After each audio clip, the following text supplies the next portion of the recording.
Hello guys, so ito yung room namin ngayong gabi. Oh, napaka-solid no. Nasa Cappadocia na kami at ang ganda ng room na ibinuk sa amin ni Ella. Siyempre yung mga gamit namin nakakalat pa dyan.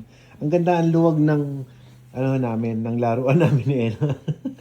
Lalaro tayo mamaya. Dito. Bahay-bayan. Oo, bayan. Ako yung tatay, kayo nanay. Sige. Gusto ko yan. Gusto mo yan? Okay, sige. So ito, room tour lang namin kayo. Ito yung may table kami, ayan, may kapihan dyan. Nagkalat lang kami ngayon kasi kadating lang namin, galing kami sa mahabang biyahe.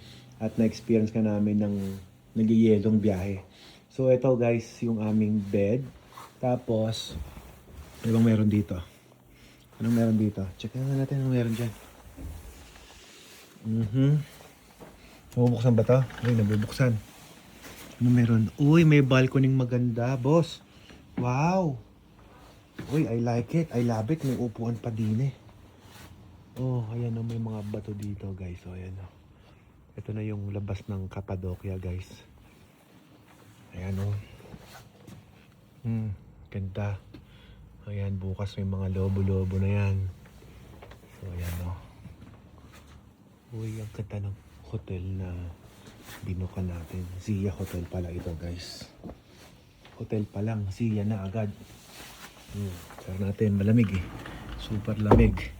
So, ayan na nga. Ano ba meron dito? Sabitan ng mga damit. Siya na, hotel pa. Dito, mami, anong meron dito?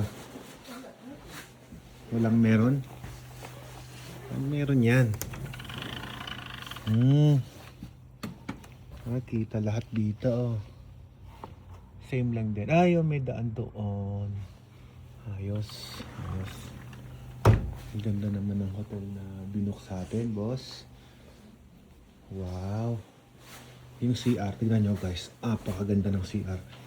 Oh, ko nadapa pa. Timo, marmol. Wow. Oh, diba? 2 araw kami dito. Uy, kompletong gamit. Wow. Grabe, daming yung na jacket ko. Manilamig. Ha? May spa tayo, free spa. May spa? Libre? Wow! O, paano ba yan, guys? Mamaya na lamang ulit. At, grabe, dahil mo nilagay sa bulsa ko, mami. Okay, good night.